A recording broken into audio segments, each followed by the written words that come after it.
एक व्यक्ति को जयपुर से दिल्ली आना था, तो वो रेलवे स्टेशन पहुंचा। रेलवे स्टेशन पहुंचकर उसने टिकट लिया दिल्ली का, और दिल्ली का टिकट लेकर वो प्लेटफॉर्म पे पहुंचा। उसकी अभी ट्रेन आने में थोड़ा टाइम था, ट्रेन आने में कुछ अभी समय लगने वाला था।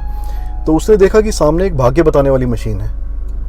वो उस पर चढ़ गया, जेब टटोली, जेब में से सिक्का निकाला, सिक्का उसके अंदर डाला, और जैसे ही उसने सिक्का डाला तो उसमें से, मशीन में से एक कार्ड निकल कर के आया।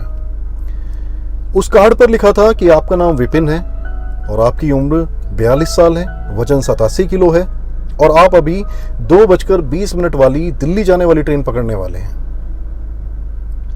ये सुनकर वो बहुत चकित रह गया।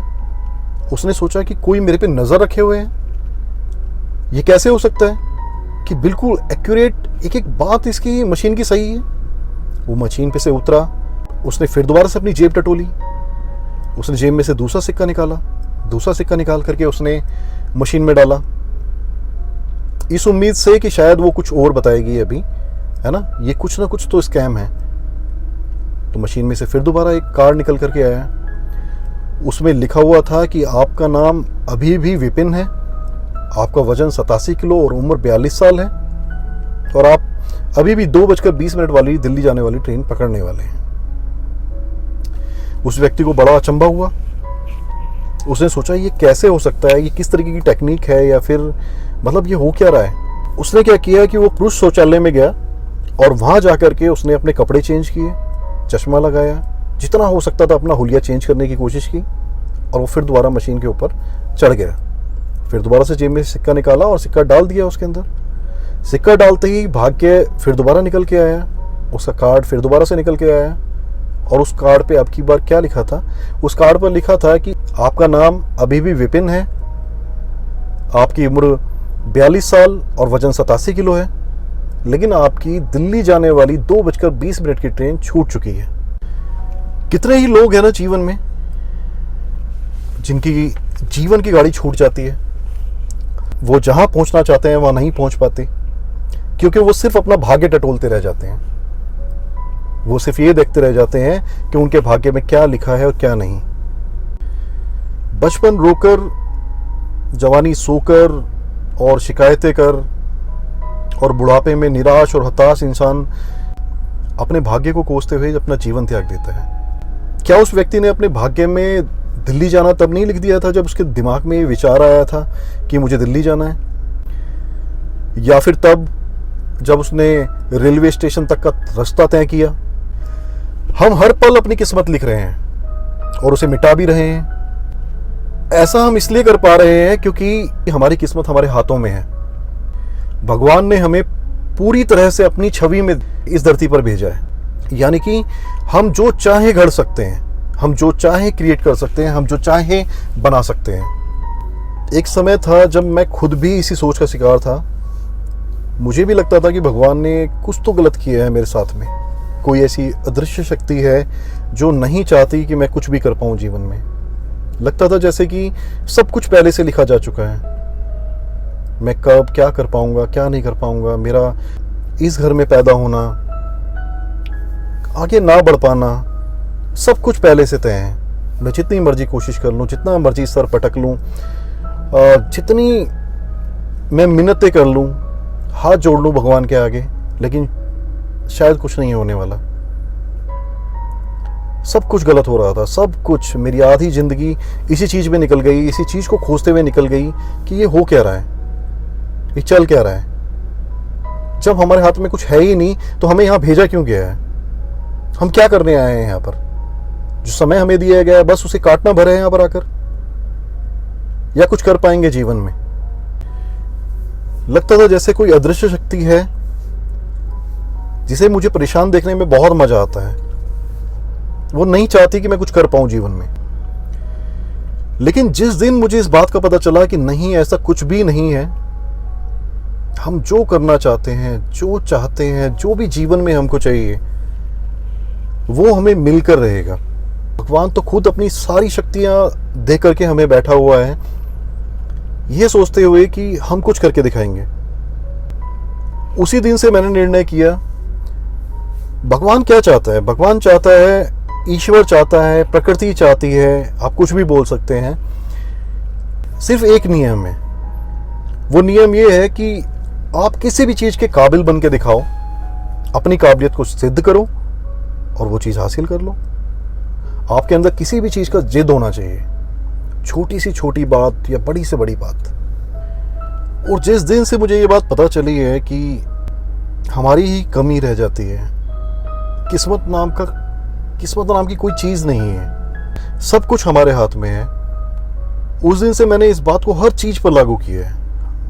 चाहे वो बात छोटी से छोटी हो, चाहे बड़ी से बड़ी बात हो, मैंने इस बात को हर चीज़ पे लागू करके देखा है और मैंने हर वो चीज़ हासिल की है जो मुझे चाहिए थी। मुझे हर वो चीज़ मिली है, और अगर नहीं मिली है तो मुझे पता है कि मेरी मेहनत में कहीं कमी है या फिर मेरा प्रॉपर उस चीज़ पर ध्यान नहीं है। ये वजह है कि वो चीज़ मेरे पास में नहीं है या फिर मुझे उसकी ज़रूरत नहीं है। अगर ये चीज़ मुझे बचपन में किसी ने बताई होती, मुझे पहले से ये बात पता होती, तो शायद जीवन कुछ और हो सकता था। बहुत सारी चीज़ें छूट गई, लेकिन कोई गम नहीं। किसी भी चीज़ को जानने की सबसे बढ़िया बात यह है जीवन में कि जिस दिन आप किसी बात को समझ जाते हो या जान जाते हो, कोई बात आपको पता लग जाती है, वही सबसे अच्छा दिन होता है उस बात को जानने का।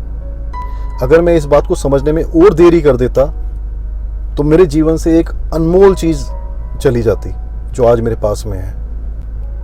वो क्या चीज़ है मैं आगे बताऊंगा आपको।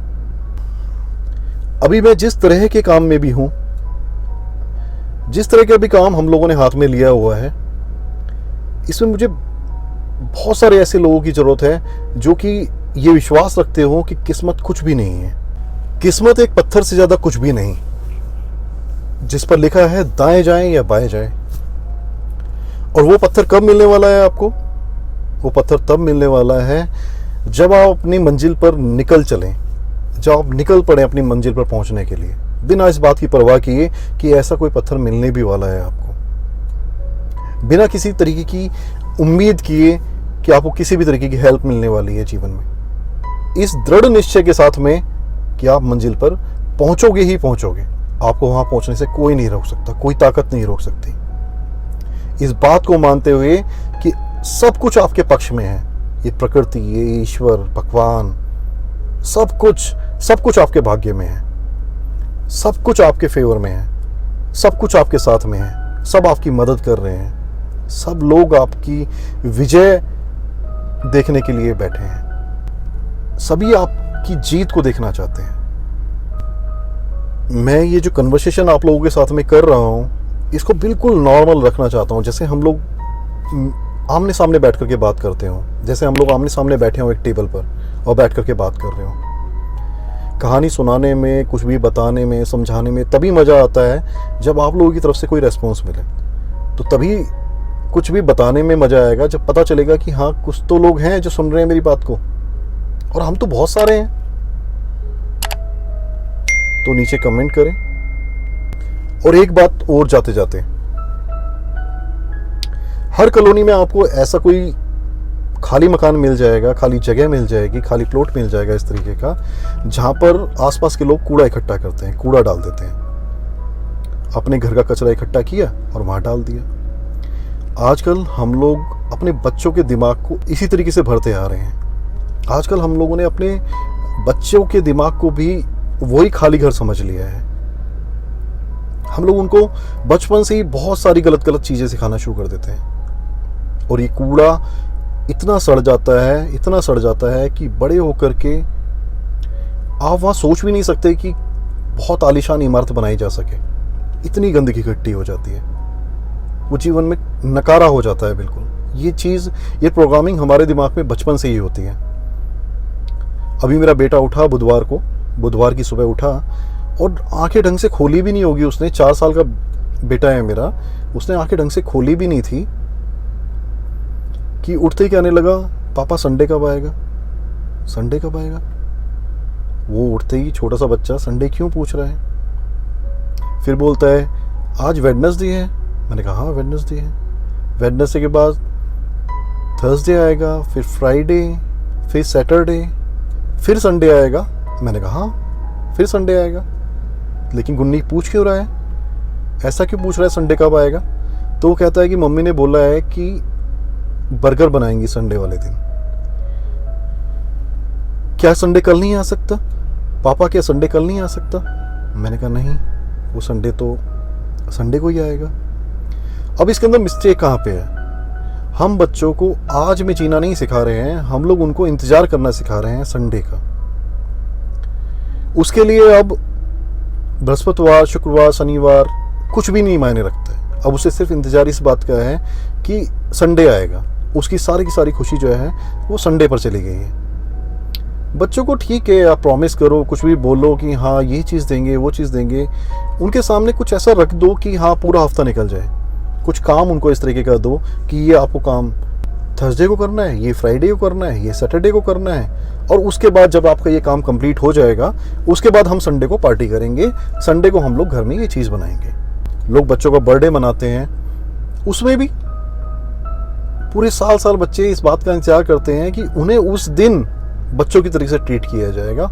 उस दिन के वो राजा होंगे, उस दिन उनको डांटा नहीं जाएगा, उस दिन उनको खाने को केक मिलेगा, उस दिन उनको गिफ्ट्स मिलेंगे। उनको समझाओ कि बर्थडे जो है वो बर्थडे है इसलिए क्योंकि आपने पूरे साल ईमानदारी से काम किया है, आपने पूरे साल मेहनत की है, इसलिए आपके बर्थडे पर आपको गिफ्ट्स मिलते हैं। उसको उसका इंतजार करना मत सिखाओ। जब बच्चे को केक खाना हो तो उसको जन्मदिन मत बताओ कि जन्मदिन पे केक खाया जाता है। उसके लिए आप कभी भी केक ला के दे सकते हो, उसके सामने शर्तें रख सकते हो कि आपको ये काम पूरा करके देना है, आपको ये मेहनत से काम पूरा करके दिखाना है, तो आपके लिए केक कभी भी आ जाएगा। आपको जो गिफ्ट्स मिलते हैं जन्मदिन वाले दिन वो सिर्फ इस बात के लिए होते हैं कि आपने पूरे साल एक अच्छे बच्चे की तरीके से बिहेव किया है, आपने ऐसा किया है, आपने वैसा किया है। उसके आप बहुत सारी जो उसने काम किए हैं उन सब चीज़ों को निकाल के उसके सामने बता सकते हो, उसको दिखा सकते हो। बच्चों को आज की अहमियत बताने की ज़रूरत है, आज में जीना सिखाने की ज़रूरत है, ये काम अभी से करने की ज़रूरत है। तो आज के लिए बस इतना ही। शुक्रिया।